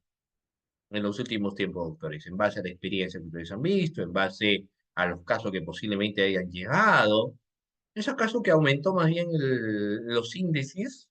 Índices, obviamente, de estos contextos de muerte de las mujeres por condición de tal. Ha aumentado, ¿cierto? El sicariato. ¿No es acaso que el contexto del sicariato en los últimos tiempos ha aumentado? Ha aumentado también la figura del sicariato, ¿cierto? Por supuesto que sí. Entonces, ¿qué está pasando? La pena como prevención no está cumpliendo pues su real trabajo o su real función. ¿Y por qué creen ustedes que la pena como prevención, a ver, le voy a pedir su opinión, ¿no? ¿Ustedes por qué creen, estimados doctores, que la pena no cumple su objetivo. ¿Qué es lo que está pasando con la pena con una finalidad preventiva? Ah, muy bien, la doctora Yani Rojas me da un dato, entiendo, estadístico bastante interesante porque me dice 23 feminicidios hasta febrero de este año, ¿no? Por no decir que seguramente existen muchísimos más casos, pero, o sea, la cifra de feminicidios va aumentando. Pero uno dice entonces, ¿pero por qué aumenta el delito? Entonces, la pena no importa. No, es que hay un contexto de problemática social. ¿Cuál es el contexto? No, claro, acá me dice, por ejemplo, miren, acá me dice, porque no se rehabilita dentro de la cárcel. Puede ser, pero lo que pasa es que existe un tema de desconfianza también. La población ya no confía en las autoridades, ¿ah? O sea, las cosas como son. O sea, tú ves más bien indignación de la población más que satisfacción de la ciudadanía.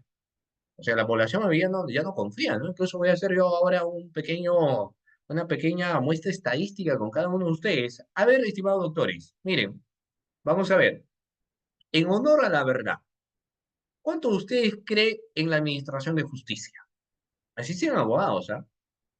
Pero fíjense ustedes, doctores, estimados amigos, ¿cuántos de ustedes confían en la administración de justicia? Sinceramente. ¿Cuántos de ustedes, estimados doctores, confían en la administración de justicia? Y dicen, acá hay justicia realmente. ¿Quiénes no confían en la administración de justicia? A ver, ¿quiénes no confían en la administración de justicia? ¿Quiénes no confían en los jueces? ¿Quiénes no confían en los fiscales? ¿Quiénes no confían en los efectivos policiales? ¿Quiénes no confían en los abogados? Obviamente la desconfianza, pues, es inmensa. O sea, la población más que decir, tengo una satisfacción de que se está administrando justicia, de que se están haciendo las cosas bien, más bien sucede todo lo contrario porque la población dice, yo me encuentro totalmente insatisfecho con todo esto, yo no creo en nadie, mejor ni denuncio ni nada, mejor hago justicia con mis propias manos, ¿no? Y ahí salía, pues, hace un tiempo salió incluso la frase, chapa tu choro y déjalo paralítico, ¿no? Porque se decía, uno mismo tiene que administrar justicia porque nadie se está haciendo absolutamente nada. Entonces, como no hay una confianza, el contexto de la pena, ¿no? Como una forma de prevención, no tiene ningún tipo de relieve o auge a la población. O sea, en pocas palabras, la población no confía, tiene más insatisfacción que satisfacción de justicia. Pero la población dice, no hay justicia. Por eso que la pena como prevención no cumple su finalidad. Pero tener claro, como algunos, puede ser el contexto hecho la ley, hecho la trampa, pero más que el tema ahí de confianza es que existe, pues, que el derecho, el código, el código no es una Biblia, o sea, no es una Biblia donde tú vas a encontrar toda la respuesta al caso, todo lo contrario. El código, tú lees y te das cuenta que existe una serie de vacíos en los temas procesales, en los temas de delitos. Existen leyes penales en blanco, no existen leyes que hay que basarnos en una interpretación más jurisprudencial. Y hay que ver también los roles, evidentemente, en el proceso, ¿no? Entonces, evidentemente, ese término hecho de la ley, hecho de la trampa, podría ser, ¿no? Pero yo le doy otra perspectiva. Pero bueno, es estable, también es estable. Bueno, entonces, como no hay una confianza, la pena como prevención no tiene, pues, en este caso, un auge de, digamos, de interés finalmente en el contexto de la población. Entonces, damos pase a la pena como sanción. Ustedes saben que la pena como sanción está en base al debido proceso que se tiene que llevar. Que naturalmente ya se deja de lado el contexto de la parte general y se aterriza, por ejemplo, al contexto de la parte procesal, ¿no? Y en el contexto procesal, doctores, lo que hay que establecer es que para que uno llegue, por ejemplo, al estadio de lo que viene a ser el juicio, tiene que pasar una serie de procesos. Y la persona que está siendo investigada, sobre esta persona recae lo que viene a ser la presunción de inocencia. Una pregunta sencilla. ¿Una persona tiene que demostrar que es inocente o la inocencia se presume, doctor? Estimados amigos, estimados estudiantes de Derecho. Pero vamos, dejamos la parte general y vayamos un poco al tema procesal, ¿no? O sea, tú tienes que demostrar que eres inocente o la inocencia se presume.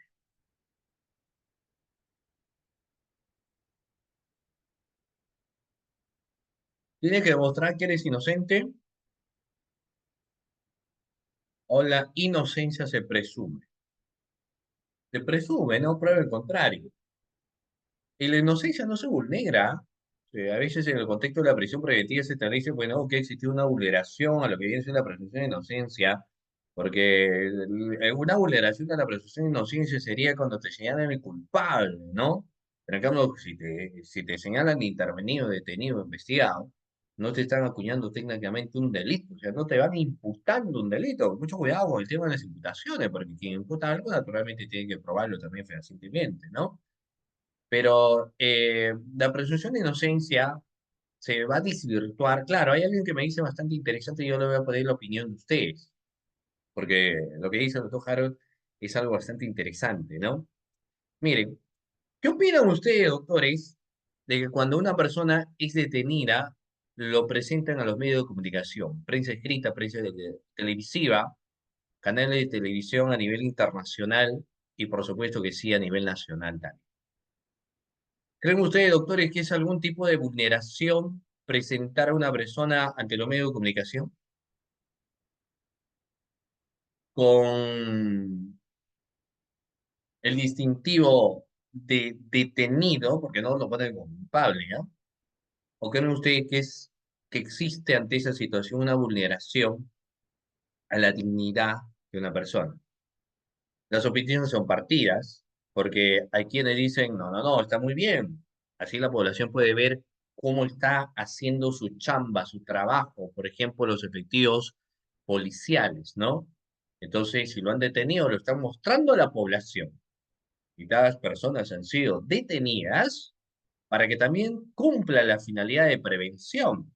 Es decir, para que la persona que observen y luego quieran cometer un robo, hurto o cualquier delito, entonces van así, van a ir pues ahí con lo que vienen a ser presentados, ¿no? No, vamos. Pero fíjense ustedes, para algunos entonces está muy bien que lo deben presentar. Existe otra posición que establece que no. ¿Por qué no? Porque está el tema de la dignidad del ser humano. Por eso se dice hasta que más sanguinario delincuente merece un juicio justo, ¿no? Porque no se va a hacer por la leña del árbol caído. Tiene que haber un juicio justo. Entonces, bajo esos criterios también, que nosotros naturalmente vamos, en ese sentido, claro que sí, estableciendo, sobre todo quienes abrazan el contexto de la dignidad, parten eminentemente del conocimiento de lo que va a venir a ser los derechos humanos, ¿no? Parten de ese conocimiento que vienen a ser los derechos humanos, la dignidad como persona, ¿no? Y el tema de la dignidad es importante, hay una protección a la dignidad, a no ser sometido a torturas, a no ser sometido a tratos inhumanos, a no ser avergonzado ante la multitud también, entonces hay un marco de protección al contexto de dignidad, ¿no? Pero bueno. Entonces, el contexto de punibilidad tiene esa función también de sanción y finalmente cuestiones de reinsertar a la persona a una sociedad, ¿no? Bueno, avancemos acá. Vayamos a este contexto de la positiva. Miren, el tema es amplio, ¿no? Vamos a ver, ya lo han visto acá, pero existe, doctores, antes del el primer análisis de la teoría del delito, que en este caso viene a ser la conducta, bueno, en este caso abrazando, mejor dicho, el contexto tripartito bipartita, que partimos del contexto de la acción, existen, doctores, supuestos donde no existe acción. Por eso se establece supuesto de ausencia de acción. Y aquí ingresa la pregunta, doctores, ¿cuáles son los supuestos de ausencia de acción?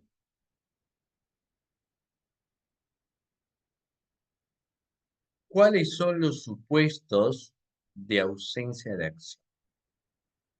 A ver, pregunta a la clase.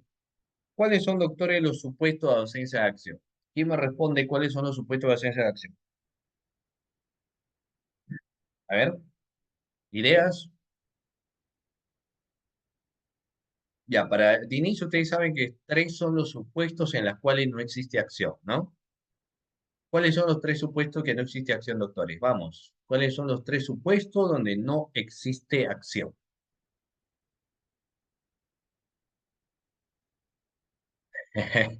Alguien por ahí dice la famosa fea, ¿no? Y claro, lo que pasa es que en el contexto, ustedes han escuchado, entiendo, bueno, siempre hoy en día, cuando hablamos de los supuestos de esa acción, ya los parámetros, pues, ya son diferentes. Cuando hablamos de la famosa, no, me parece que lo estableció, me parece que ya lo ha señalado, entonces nos hablan, pues, naturalmente, de una serie de criterios. No, a ver, vamos, 30 segundos para que me digan cuáles son los supuestos de ausencia de acción. Vamos, 30 segundos.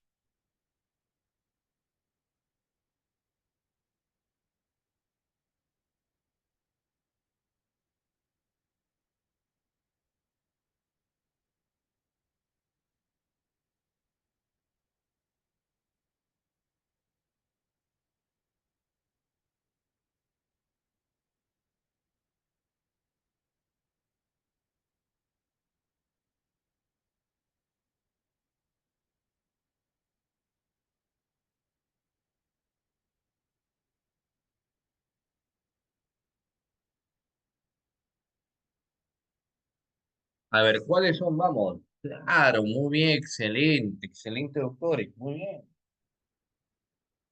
Felicitaciones, claro. Aquí en esta diapositiva, que a continuación yo les muestro, establecemos precisamente esos supuestos en los cuales no va a existir acción. Una de ellas es la fuerza física irresistible, luego ingresa los estados de inconsciencia, luego ingresa los actos reflejos. Lo que algunos, pues, lo han denominado la famosa fea, ¿no? Yo recuerdo que una ponente decía, la fea no comete delito. Y lo decía naturalmente para entender, pues, cada uno de estos elementos aquí que se encuentran también, ¿no? Es decir, teníamos que analizar fuerza física irresistible, teníamos que analizar el criterio del estado de inconsciencia, y teníamos que analizar, por supuesto que sí, también lo que devienen a hacer en actos reflejos. Entonces, tenía que analizar todo este contexto. Ahora, cada uno de ellos, doctores, tiene su propia interpretación, ¿ah? Por ejemplo, la fuerza física irresistible, la persona le es imposible poder maniobrar su voluntad corpórea. Cuando establecemos que le es imposible poder maniobrar su actividad corpórea, naturalmente vamos a enraizar que esto es producto de un estímulo externo. Por ejemplo, les comento un caso. ¿Qué pasaría si una persona tranquilamente está transitando? Una persona tranquilamente está caminando, no está ahí andando. Una persona tranquilamente está transitando, va caminando, va yendo de un lugar a otro lugar. ¿De acuerdo? ¿Muy bien? Y de repente, pues, alguien lo empuja, ¿no? O no sé si alguna vez ustedes les han empujado. Entonces, cuando alguien te empuja, es inevitable en la mayoría de los casos la caída. Depende, claro, de la fuerza del empujón. Pero en este caso, esta persona sufre el empujón y cae encima de otra. Y obviamente le genera lesiones. Porque caes encima de alguien y le fracturas la mano, ¿no? El codo, el pie, etcétera. Es decir, le va generando lesiones. La pregunta, ¿no? En ese caso, estimados participantes, es si la persona que cayó sobre otra, producto de haber recibido un empujón, ¿no? Producto de haber recibido un empujón, será autor de algún delito. Sea, ¿se le puede atribuir algún delito, doctores? ¿O no? No, porque fue producto de lo que viene a ser una fuerza física irresistible. Y como es producto de una fuerza física irresistible, no existirá algún tipo de reproche.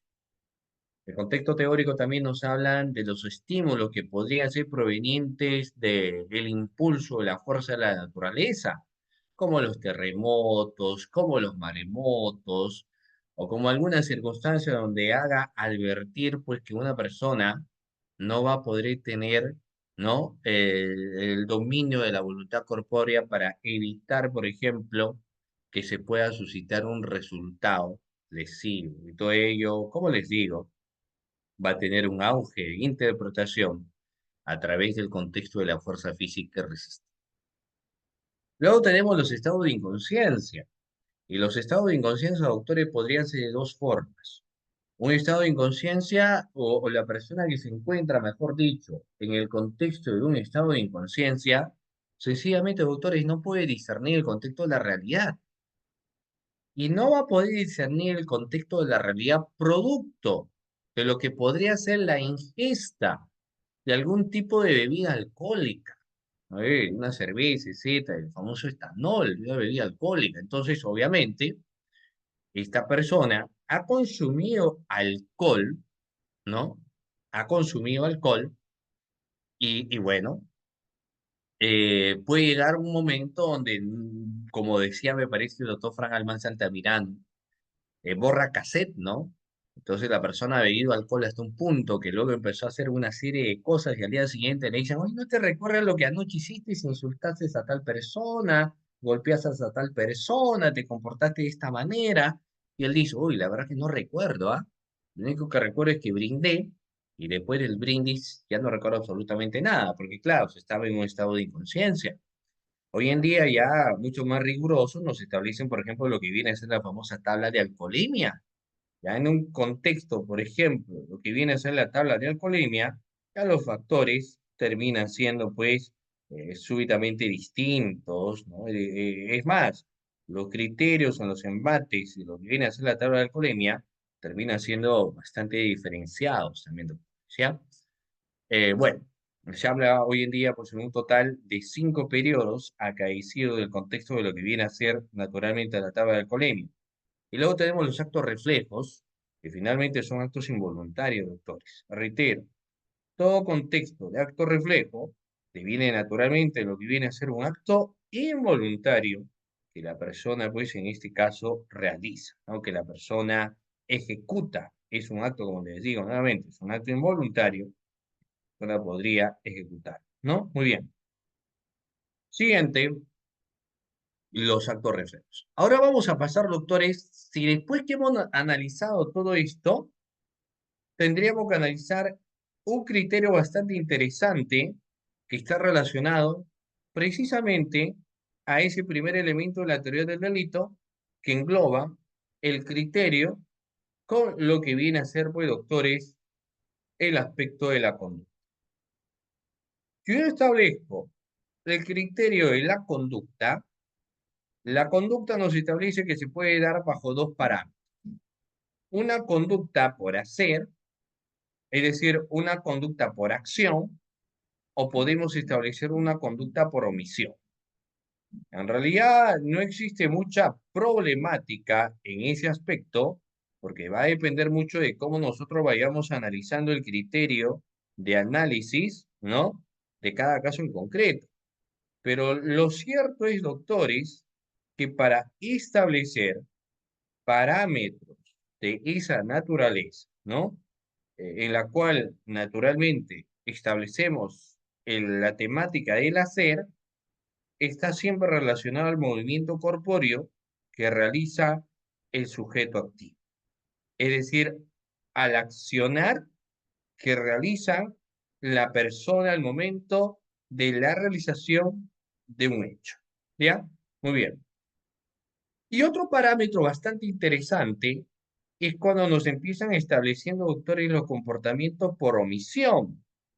El comportamiento por omisión cumple un criterio de análisis súbitamente bastante interesante, doctores, y ahí tenemos los comportamientos omisivos. Por ejemplo, la omisión se suele dividir en dos: la omisión propia y la omisión impropia, ¿no? A la omisión propia también se denomina como omisión pura y a la omisión impropia como omisión por comisión. ¿Ya? Así también se le denomina. ¿Ya? Muy bien. Vamos a ver.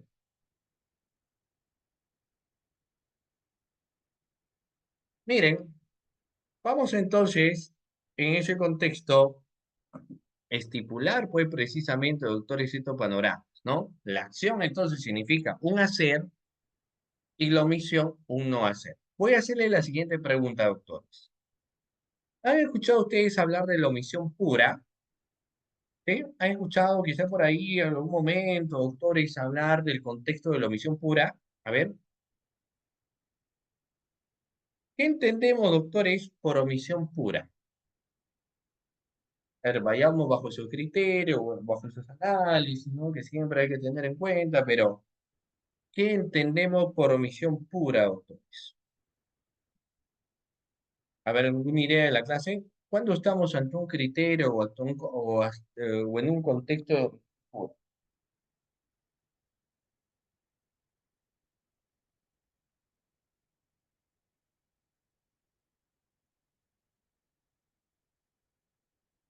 A ver, ¿alguna idea? ¿Tienen alguna idea, doctores, de omisión pura o omisión propia? A ver, ¿cuándo nos encontraríamos ante un caso? Tiene que ver con el deber, pero lo que dice, por ejemplo, el doctor Gonzalo es algo bastante interesante porque cuando nosotros hablamos del criterio de la omisión pura, este tipo de omisión se encuentra establecido como tal dentro de lo que viene a ser el ordenamiento jurídico. O sea, lo encontramos establecido como tal, doctores, dentro de lo que viene a ser el ordenamiento jurídico, ¿ya? Y ahí se habla naturalmente de lo que viene a ser la omisión, no tanto la posición de garante, porque más bien el criterio de la posición de garante lo vamos a establecer, por ejemplo, doctores, cuando veamos el tipo de omisión por comisión. Pero una característica bastante interesante para establecer lo que viene a ser la omisión pura es que dicho comportamiento omisivo como tal se va a encontrar establecido dentro de lo que viene a ser el ordenamiento jurídico. Es decir, en el ordenamiento jurídico como conducta omisiva. Ya, reitero, dentro del ordenamiento jurídico lo vamos a encontrar como conducta, doctores, conducta omisiva. ¿Ya? Muy bien.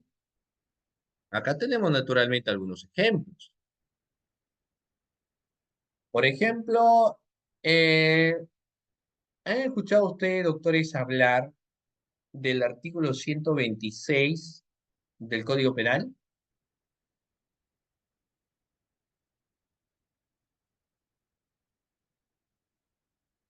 El artículo 126 del Código Penal, ¿de qué nos habla? De un ejemplo típico de lo que viene a ser la omisión pura. Reitero, fíjense ustedes, el artículo 126 me establece un tipo de omisión que se encuentra regulada dentro de lo que viene a ser el ordenamiento jurídico. Y ahí estamos hablando de lo que naturalmente viene a ser un tópico relacionado a la omisión pura, ¿no? ¿Y de qué nos habla? De la omisión de socorro y exposición a peligro. Reitero, omisión de socorro y exposición de persona a peligro.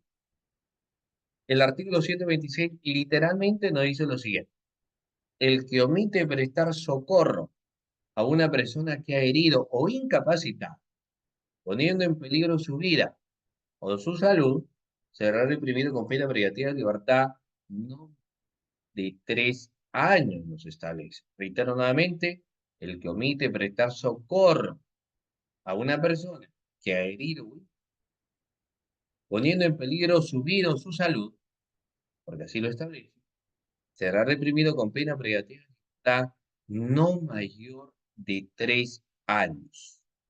Y eso lo establece el artículo 126 de nuestro ordenamiento jurídico, ¿no? ¿Cómo podría configurarse este marco delictuoso? Pues de la siguiente manera.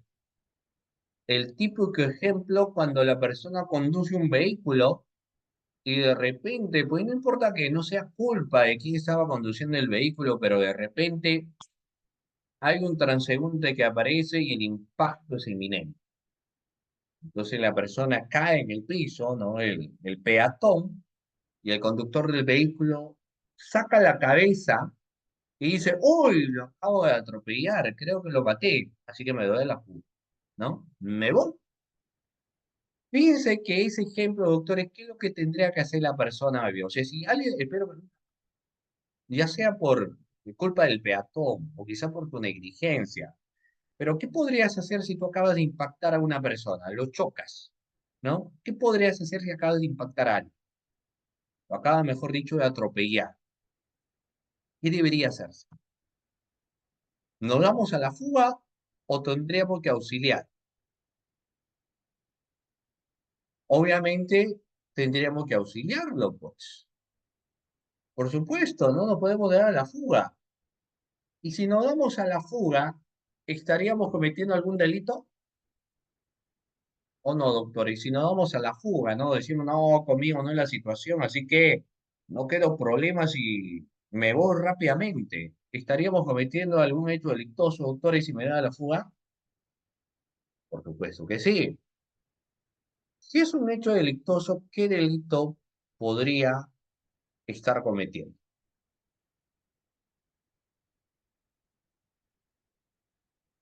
¿Qué delito podría estar cometiendo? El delito, pues, el artículo 126 que les acabo de mencionar, doctores. El delito que estaría cometiéndose es de la omisión de socorro y de posición a peligro. Ahora, ¿esto qué tiene que ver con el contexto que estamos analizando? Lo que pasa es que si ustedes ven que lo que se restringe es precisamente, o lo que se reprocha, es la omisión de prestar socorro. Entonces, esto debiera ser una conducta omisiva. Es una conducta omisiva como tal. Y eso es lo que finalmente se reprime, ¿no? Se reprocha la conducta omisiva como tal. ¿Ok? Tenemos otro ejemplo también como típico caso de omisión pura, el artículo 127, homicidio de auxilio o aviso de la autoridad. Entonces, si tú ves a una persona que te a gritos te dice socorro, a una persona que a grito dice auxilio, ¿no? O sea, una persona que va diciendo auxilio, socorro, sálvenme. Entonces, ¿qué es lo que tendría que suceder? Habría que socorrer, habría que auxiliar, ¿no? Habría que avisar a la autoridad. Pero si la persona no habla, no dice nada, y si se descubre que esta persona no lo hizo, entonces se le podría imputar el delito del artículo 127, que naturalmente encalza en el contexto de omisión de auxilio o omiso de la autoridad. Ahora, existe un delito también que es omisivo, ¿ah? A ver, les voy a poner este contexto. ¿Cómo creen ustedes que se llama, doctores, este delito que, que se suele dar cuando, por ejemplo, existe una resolución, llamémoslo de esta manera, ¿no? Existe pues una resolución judicial en la cual se está estableciendo el pago de alimentos, ¿no? Entonces hay un pago de alimentos, hay una demanda, estamos hablando de una naturaleza naturalmente civil, y el obligado tiene que cumplir pues con el pago de los alimentos, ¿no? Mensualmente tiene que depositar, por ejemplo, 500 soles, 600, 700, dependiendo, ¿no? Porque ustedes saben que en este tipo de delito está en base a las necesidades del menor, pero también en la posibilidad del obligado. Entonces hay una demanda de alimentos, se estableció la suma, dependiendo del caso uno podría presionar la exoneración, o la disminución, depende de cada caso en particular, pero el caso en concreto también, doctores, es que, por ejemplo, fíjense ustedes, aquí el obligado que tenía que aportar cada mes la suma de 500 soles, de 300 soles, o sea, cada mes tiene que ser ese aporte, ¿no? 300 soles, 500 soles, 600 soles, es un aporte que tiene que desarrollar, o mejor dicho, ya establecido dentro del marco de dentro del marco de la resolución, y deja de aportar, o sea, deja de pagar esa cantidad de dinero. Entonces el juzgado plantea pues un requerimiento de lo que son los famosos devengados. Tú le dices, mira, por tantos meses no has pagado, entonces te vamos a hacer un requerimiento del pago de los devengados. A pesar de esto, esta persona no quiere pagar, a pesar de la existencia del requerimiento del pago de los devengados. Entonces, doctores, la pregunta es, fíjense ustedes, ¿qué delito podría configurarse? Claro, la omisión a la asistencia familiar. Y la omisión a la asistencia familiar es un delito que se da bajo una modalidad de un hacer o de un no hacer, doctores. Reitero, el delito de omisión a la asistencia familiar es un delito que se da bajo la modalidad de un hacer o de un no hacer. Un hacer o un no hacer, doctores. El delito de omisión a la asistencia familiar es un tipo penal que se da por un hacer o se da por un no hacer. Obviamente un no hacer, ¿no? Porque si habláramos de un hacer, estaríamos hablando posiblemente de un delito que se estaría dando bajo los parámetros de una acción. ¿Ok? Claro, como les establezco, estaríamos hablando dentro de ello de un delito que se da bajo los panoramas, por ejemplo, de un accionar, de un hacer, de un realizar algo. Pero aquí va bien lo que nos encontramos es ante un contexto de un delito que se dará bajo el imperio de la omisión. El criterio de la omisión ya viene a ser un no hacer, un no realizar algo, entonces por ende se establece que es una omisión pura. Ahora, naturalmente nosotros no nos hacemos mucho problema, porque saben ustedes qué es lo que sucede, ¿ya? Para yo establecer que me encuentro en el panorama de la omisión pura, la conducta omisiva como tal tiene que encontrarse dentro de lo que sea el ordenamiento jurídico. Es decir, en pocas palabras, tiene que encontrarse dentro de lo que es nuestro código, ¿no? Entonces, si yo observo que se encuentra dentro de nuestro código, eso viene a ser un típico caso de omisión. ¿Ok? Como digo, omisión pura establecido dentro de lo que viene a ser nuestro ordenamiento jurídico. No hay mucho problema, por ende, en ese caso. Mayor análisis recurre en el tipo de omisión por comisión. Y ahí vamos a establecer primero la posición de garante. Existe un ejemplo bastante frecuente que yo lo suelo hacer para establecer la posición de garante de doctores. Por ejemplo, vamos a ver aquí cuánto podríamos hacer mención al criterio de la posición de garante. ¿Ya? ¿Cuál es el trasfondo de todo ello? Y naturalmente, pues lo vamos a mencionar a continuación. Por ejemplo, vamos a empezar preguntándoles cuántos de ustedes tienen algún tipo de mascotita en casa. ¿Tienen algún tipo de mascota en casa, estimados doctores? ¿Un animalito, un perrito? ¿Tienen algún tipo de mascotita en casa?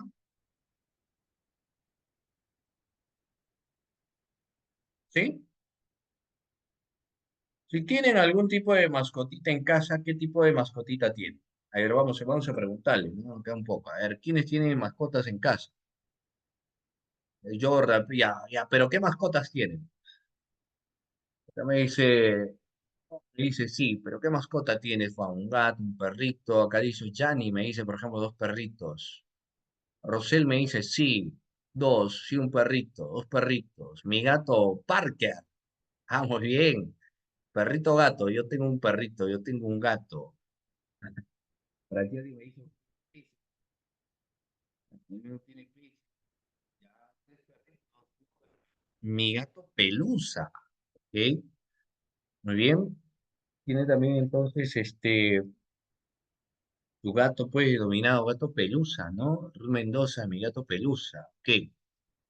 Pero ustedes saben que si su mascota genera alguna lesión a otra persona, ya sea tu gato pelusa, tu perrito, yo creo que tu pescadito no, ¿no? Porque no creo que el pescado, pues, ¿qué podría ser un pescado, no?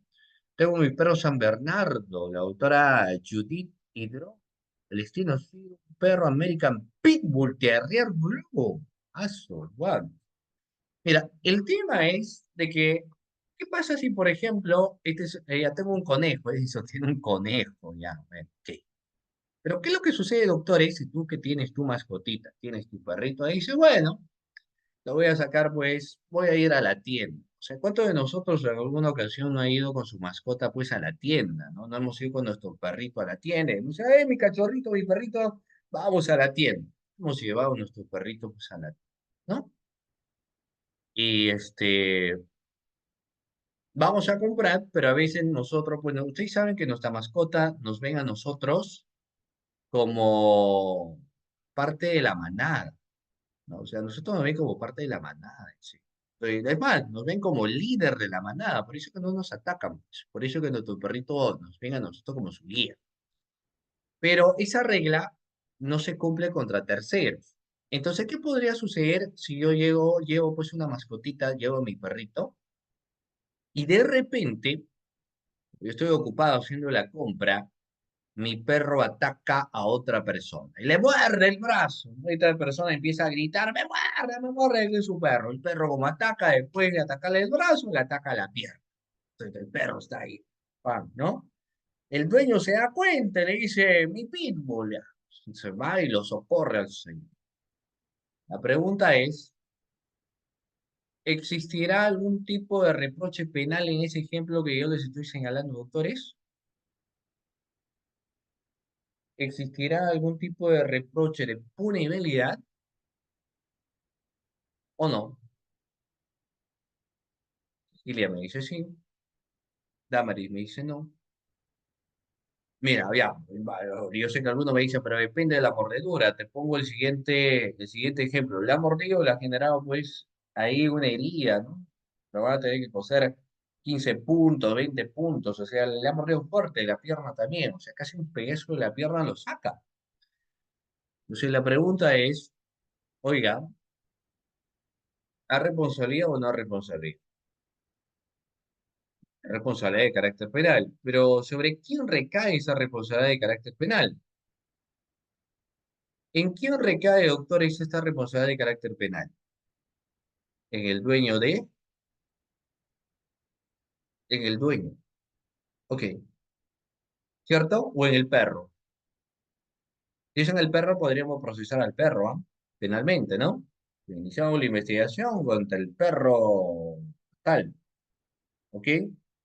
Pero fíjense, ¿existe reproche o no existe reproche de carácter penal?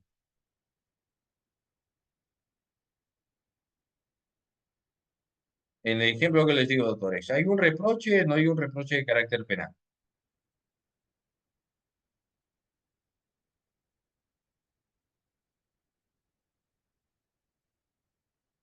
Ya, pero ¿de quién es el reproche? ¿Del perro o del dueño? Del dueño. Ok, yo creo que queda claro del dueño, pero ¿por qué responsabilidad del dueño? Porque fácilmente yo podría decir lo que acá yo advierto es una responsabilidad del perro. ¿Por qué es una responsabilidad del dueño, doctores? Alguien me dice, mi Conan en prisión. No, pues sí, pues no, imagínate si dijera toda conducta humana, animal, entonces no habría ningún problema. Pero acá no se sanciona una conducta animal, sino es una conducta humana. Entonces, la responsabilidad es del dueño. ¿Pero por qué es la responsabilidad del dueño? Por lo que acabamos de señalar, doctores. El contexto de la posición de garante. ¿Quién asumía la posición de garante del animalito? El dueño. Así que si el dueño quería sacar a su mascota a pasear, tenía que haberlo sacado con su bozal o tenía que haberlo sacado con su correíta, pero no tenía que haberlo sacado así por así nada más, sino como lo reitero, con su correíta o su bozal. O sea, eso era desde luego la regla. Así tenía que sacarlo. No había otra forma de no sacar a esta persona que no fuera de esa manera, ¿no? ¿Estamos de acuerdo o no estamos de acuerdo, doctores? Sí, naturalmente hay que estar de acuerdo en ese criterio pues, que yo estoy teniendo a bien de establecer o de señalar, ¿no? Bueno, a ver, no sería una, bueno, depende. Lo que pasa es que si le deja días de incapacidad para el trabajo, porque depende mucho de la mordedura también, ¿no? Distinto es el caso que simplemente le da pues una mordidita y de repente por acá lo mueve y ahí quedó, ¿no? Pero si se queda prendado en el brazo, en el muslo, entonces le genera desfiguración, incluso lamentablemente en muchos casos, no se es una falta, sino se convierte pues, en un delito. Y la responsabilidad recae en el dueño del animal, porque evidentemente tiene la posición de gara, ¿no? Muy bien. Ahora, es lo mismo, no, existen varias posiciones de garante. Los garantes por contrato, los garantes por injerencia. Por ejemplo, en el caso que una persona decide y dice voy a poner una cevichería, o el típico caso de la persona que decide poner una discoteca, ¿no? Entonces dice, mira, a los jóvenes les gusta bailar, así que voy a poner una discoteca, pero si pongo la discoteca tengo que tener la medida de señalización, tengo que tener extintores, es decir, tengo que contar con todo el equipo necesario para que eminentemente yo advierte, señale y vea, pues, ese contexto, primero, de seguridad, ¿no? Pero si yo por mi accionar quiero, porque ya está la discoteca y quiero que todos los niños y que todos los jóvenes no vengan a bailar, entonces ahí, a pesar que no tenga el extintor, no tenga las señalizaciones, pero yo quiero que todas las personas pues, vengan a bailar, entonces, si se da un siniestro, naturalmente podríamos estar ante un criterio posiblemente de comisión de un delito. ¿Ya? Muy bien, porque asumen la posición de gas. Ok, doctores, corremos con este caso. Vamos a pasar ahora al contexto de la tipicidad. Cuando hablamos de la tipicidad y la adecuación de la conducta, ¿ya? El otro elemento del criterio de la tipicidad y la adecuación de la conducta. Pero cuando hablamos de la adecuación de la conducta, hay que hablar de imputación objetiva. Y vamos a correr, porque primero podemos hablar, doctores, de imputación objetiva de resultado. Por ejemplo, vamos a ver con el siguiente caso. Si una persona va sana al médico, o sea, ojo, la persona no se encuentra enferma, la persona no se encuentra sana, va al médico, ¿ok? Porque sufre del apéndice. Entonces lo tienen que intervenir quirúrgicamente, porque naturalmente está sufriendo del apéndice. Van a realizar la intervención, pero el médico le amputa la pierna. Le amputa la pierna a una persona que está sana. La pregunta es, ¿habrá alguna responsabilidad penal en el médico? Por supuesto que sí. Por supuesto que sí, aparte de las infracciones, de los contextos de la ley Artis y demás, por supuesto que sí hubiese tenido una responsabilidad de carácter penal porque no tenía que haber amputado la pierna a una persona que se encontraba sana, pues no, es ilógico, puede hacer eso. Pero, ¿qué sucedería si la persona, por ejemplo, viene producto de un accidente automovilístico, ¿no? Entonces la pierna ha quedado destrozada, pierna ha quedado destrozada. Y bueno, este, pierna destrozada, genera una infección y el médico tiene que tomar una decisión. ¿Es la vida del paciente o es su pierna? El médico, ¿qué va a prevalecer? ¿La vida o la pierna del paciente? La vida o la pierna del paciente. Si ustedes fueran al médico, ¿qué prevalece? ¿La vida o la pierna del paciente? Evidentemente la vida. Entonces va a ser factible en este caso posiblemente amputarle la pierna. Entonces, quizás los familiares digan, no, hay que denunciar al médico porque negligencia médica, ¿cómo es posible que mi familiar tal o persona tal ahora no tenga pues una pierna? Bueno, si lo quieres ver de esa manera, pero el caso concreto, ¿no? Naturalmente es que la persona, ok, como lo estamos señalando, bueno,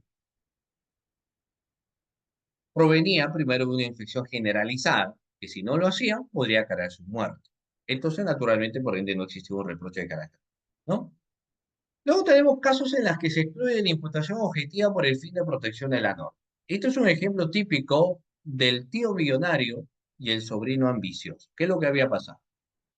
El sobrino ambicioso, pues, lo que quería es toda la fortuna del tío millonario. Decía que esto es la fortuna, esto es lo que quiero, ¿no? Esto es lo que deseo, etcétera, etcétera, y eso es lo que evidentemente deseaba, pues, en ese caso, el tío millonario, ¿no? Sin embargo, naturalmente, en ese caso en concreto, ¿no? Existen pues una serie de circunstancias donde el sobrino que quiere heredar toda la fortuna, lo que decide es comprarle unos pasajes aéreos a su tío, porque dice, tío, ¿sabes qué? Mejor tiene que irte de viaje. Te vas de viaje, distante un poco, porque no todo es trabajo, y más bien vas a regresar súper recargado. Entonces el tío dice, ah, es cierto, a ver, voy a regresar después de súper recargado y me voy de viaje. Pero su sobrino deseaba con todas ansias de que su tío sufra pues un accidente para que herede toda la fortuna. Así que decía, ojalá que el avión donde está viajando se estrelle, ojalá que el avión donde está viajando mi tío impacte, se choque, o sea, deseaba. Y dicho ello, el avión se estrella, el avión explota, la persona que se encontraban ahí, incluyendo su tío, pues lamentablemente fallece. La pregunta es, si el sobrino que deseó con todo su corazón que su tío sufra un accidente, ¿no? Porque eso fue lo que desea el sobrino, con su corazón, la pregunta es, ¿podrá ser responsable penalmente? ¿El sobrino será responsable penalmente, doctores? Y la respuesta es no. Porque por empezar, lo que uno desea, lo que uno dice esto, obviamente no tiene un criterio de responsabilidad, pues no. Entonces, en este caso, no se acuña un criterio de responsabilidad. Acá tenemos también otro ejemplo que es bastante interesante ya en el caso de la provisión de regreso. La provisión de regreso, doctores, siempre está al imperio del cumplimiento de un rol. Y de hecho, toda la persona pues va cumpliendo un rol, pero esos roles también se tienen que dar dentro de los cánones de lo que viene a ser eh, la circunstancia de bien. Por ejemplo, el conductor de un taxi cumple un rol de conducir personas, ¿no? Ese es el rol que realiza, el rol de conducir personas, ¿ya?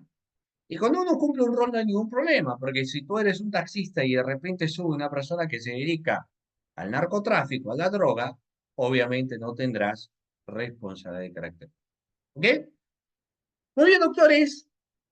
De esta manera vamos llegando a la parte final de la sesión de la clase del día de hoy. En primer lugar, agradecer pues a la institución CEFOCAP por la invitación a mi persona, por haber estado presente en esta sesión de clase del día de hoy. Agradecerles también sobremanera a cada uno de ustedes, doctores, que se han dado cita en esta oportunidad. Muchísimas gracias con sus participaciones, con sus comentarios. Han hecho muchísimo más amena estas 2 horas de sesión de clase que hemos tenido. Mi agradecimiento a todos ustedes. Y bueno, no me queda más que felicitarles y desearles muchos éxitos en su vida académica. Y si Dios lo permite, estaremos con ustedes en una próxima oportunidad. Muy buenas noches.